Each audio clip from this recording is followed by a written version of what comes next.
The cold wind rushed through the empty streets of New York. A lone figure sat on a worn-out stool, strumming his guitar. His fingers, calloused from years of practice, danced over the strings, creating a melody so raw and heartfelt that passers-by couldn't help but pause. Among them was a teenager, Max, who recorded the performance on his phone and uploaded it online. He had no idea that this single video would change the musician's life forever. Welcome to Stories of Hope. Today, we bring you an inspiring real-life journey of a street musician who went from performing on sidewalks to selling out stadiums. Don't forget to like, comment, and subscribe for more real-life motivational stories. The cold wind rushed through the empty streets of New York, wrapping itself around the towering buildings like an invisible specter. Neon lights flickered, their glow reflecting off the wet pavement. The city, always alive, always in motion, was indifferent to the struggles of those who lived within it. On a street corner near Times Square, Daniel Carter sat on a worn-out stool, his fingers wrapped around the neck of his guitar. His clothes, though clean, were visibly old, and his shoes had seen better days. The calluses on his fingertips told the story of years spent strumming, playing, and perfecting his craft. He wasn't just another street performer, he was a dreamer, a musician with a passion that ran deeper than mere survival. Music wasn't just something he did, it was who he was. Every morning, Daniel woke up in his tiny one-room apartment in Brooklyn, his stomach growling in hunger. Some days he could afford breakfast. Other days, he simply drank tap water and convinced himself that hunger was just a distraction. He would sling his guitar over his shoulder, step out into the cold morning air, and take the subway to Manhattan. The subway was its own world. Crowded, noisy, filled with tired workers, lost souls, and the occasional kind stranger. Daniel often played a soft melody during the ride, hoping for a few coins. Some passengers ignored him, others gave him polite nods. A few genuinely listened, their eyes reflecting something he rarely saw: appreciation. By the time he reached Times Square, he had already played 3 songs and earned a couple of dollars. It wasn't much, but it was enough to keep him going. Setting up in his usual spot near a busy intersection, Daniel opened his guitar case, hoping today would be different. He started strumming a soft, melancholic tune, one of his own compositions. His voice, deep and filled with emotion, carried through the cold air. People walked by, some in a hurry, others lost in their own thoughts. A few slowed down, listened for a moment, and dropped a couple of coins into his case. It wasn't about the money, not really. It was about being heard, about sharing something that came straight from his soul. But not everyone was kind. "Get a real job!" someone shouted as they passed by. Daniel flinched but kept playing.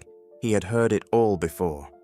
To some, he was just another street performer, a nobody wasting his life chasing a dream that would never come true. Yet he played on. That evening, as the sun dipped behind the skyscrapers, Daniel played his favorite song, an original piece called "Lost in the Crowd." His fingers danced over the strings, and his voice carried a sadness that even the noisiest part of the city couldn't drown out.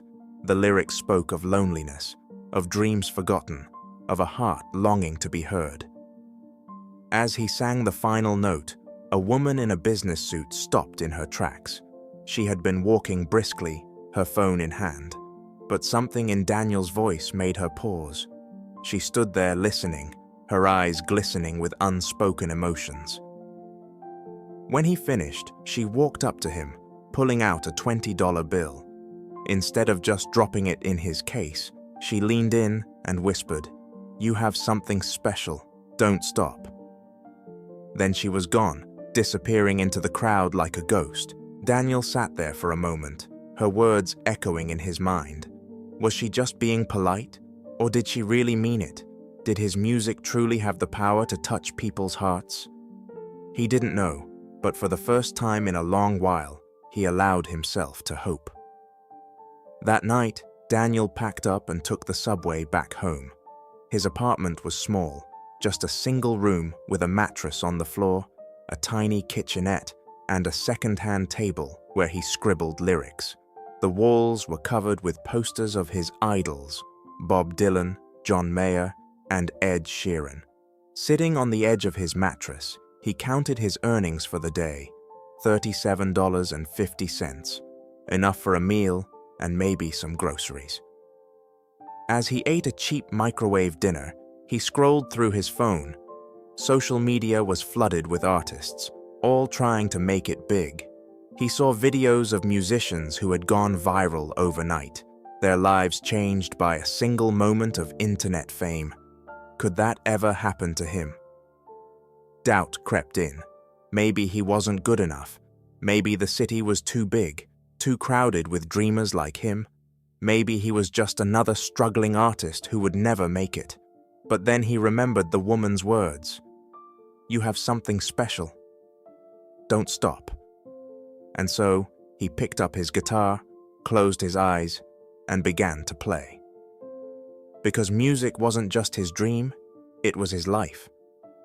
Max, the teenager who had recorded Daniel's performance, uploaded it on TikTok with the caption, "This guy deserves to be famous." At first, the video got a few likes and comments, nothing unusual. But then, something unexpected happened. A well-known influencer shared the clip, calling Daniel the most underrated street musician in New York. From that moment, the video took off like wildfire. Within hours, the numbers skyrocketed. Hundreds of views turned into thousands, then millions. The comments flooded in. "Who is this guy? His voice is incredible. I need this song on Spotify now. Somebody sign him already." People started digging for more information about Daniel. Some tracked him down through other street performances posted online. Others tried reaching out to him directly, eager to hear more of his music. Meanwhile, Daniel had no idea what was happening. He was still playing on the streets, unaware that his life was about to change. His phone buzzed constantly, but he ignored it, thinking it was just spam or another bill collector. The next morning, he finally checked his phone and was stunned. 50 missed calls, hundreds of texts, and thousands of Instagram notifications. His follower count had exploded overnight. He clicked on the first message, which read, "Hey, I'm a talent manager. Call me as soon as possible. You're going viral." His heart raced. Was this real, or just another fleeting moment of internet buzz? He hesitated, unsure whether to believe it. The world had ignored him for so long. Why would they suddenly care now? Little did he know, this was just the beginning of a roller coaster ride that would test his dreams, his values, and his very identity. At first, Daniel was overwhelmed with excitement. His dream of making it big in the music world was finally within reach. Calls from managers, record labels, and producers poured in, each offering contracts that promised fame and fortune. He was invited to radio shows, morning talk shows, and music industry events. Overnight, he had gone from an unknown street performer to one of the most talked about musicians online. But soon, reality hit. The music industry wasn't as glamorous as he had imagined. Behind the scenes, it was ruthless. Record labels wanted to control his sound. "You need a commercial hit," one executive told him. "Your raw style is great, but we need something more polished, more radio-friendly." Another producer suggested auto-tuning his voice to fit the mainstream pop trend. It wasn't about his talent anymore. It was about marketability. Then came the pressure of social media. Every move he made was scrutinized. A single off-key note in a live performance led to criticism. People who once supported him started calling him a sellout. Others accused him of faking his struggle story for sympathy. His personal life also took a hit. Friends from his past, who never supported his music before, now reached out, asking for favors and money. Strangers pretended to be old acquaintances. Even his family, who once doubted his dream, suddenly wanted a piece of his success. As the pressure mounted, Daniel started to lose himself. He barely had time to write songs, and when he did, they didn't feel like his own. He missed the days of sitting on the sidewalk, playing for the love of music, rather than for contracts and expectations. There were nights when he sat alone in his luxury apartment, staring at the city lights, wondering if he had made the right choice.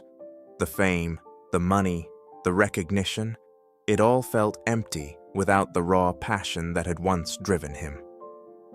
One night, after a long and exhausting studio session, Daniel found himself holding his guitar, his fingers hovering over the strings. The same instrument that had once brought him so much joy now felt foreign in his hands. He strummed a few chords, but something was missing. The music didn't feel like his anymore. Torn between success and authenticity, he had to make a choice, conform to the industry's demands, or stay true to the music that had brought him here in the first place. One evening, feeling lost and overwhelmed, Daniel found himself wandering the streets of New York, his mind clouded with doubt. The bright lights of Times Square seemed to blur together as he walked aimlessly. His heart felt heavy, burdened by the pressure of fame and the expectations that came with it. Eventually, he arrived at his old spot, the very place where he had played for years, unnoticed by most, but always pouring his soul into his music. He sat down on the cold pavement, gripping his guitar tightly. For a moment, he hesitated. Would anyone even care to listen anymore? But then, he closed his eyes, took a deep breath, and started to play. His fingers danced over the strings, and the music flowed effortlessly. This time, he wasn't playing for fame, for contracts, or for the world's approval. He was playing for himself, for the love of music that had always been his refuge. As the notes filled the air, something magical happened. A small crowd began to gather. Strangers stopped, drawn in by the raw emotion in his voice. No cameras flashed, no media hovered, just people standing in silence, listening. The moment was pure, untouched by the chaos of the industry. And in that moment, Daniel realized something profound. He didn't need to change who he was. His music was enough. He had spent so much time trying to fit into the mold others had set for him that he had forgotten why he started in the first place. That night, as he packed up his guitar, he took out his phone and posted a heartfelt message on social media. "Music saved me when nothing else did. I won't change for anyone. I hope my music helps you the way it helped me." The post struck a chord with people around the world. Within hours, it went viral. Millions resonated with his words, sharing their own stories of struggle and self-discovery. Daniel's authenticity had touched hearts far beyond what any record label could promise. Today, Daniel Carter is more than just a Grammy-winning artist. He is a symbol of hope and perseverance, proof that dreams can come true if you refuse to compromise on what truly matters. He sells out stadiums, collaborates with top musicians, and uses his platform to uplift struggling artists, just like he once was. But despite all his success, Daniel never forgets where he came from. On some nights, he still walks the familiar streets of New York, guitar slung over his back, and finds a quiet corner to play. Not for money, not for fame, just for the love of music. People recognize him now. Some stop to listen, others share their own stories of struggle and triumph. He always smiles, knowing that in some way, his journey has inspired others to chase their dreams. One evening, a young girl approached him, holding a cheap, worn-out guitar. Her eyes sparkled with hope as she asked, "Will you listen to my song?" Daniel nodded, sat beside her, and listened, just as someone had once listened to him. And in that moment, he realized his greatest achievement wasn't the awards, the fame, or the money. It was the legacy he had built, the inspiration he had become. Daniel's story teaches us that success isn't about how fast you rise. It's about staying true to yourself. Passion, perseverance, and authenticity will always shine through. If you loved this story, hit the like button, subscribe, and share this video to inspire someone who might need this message today.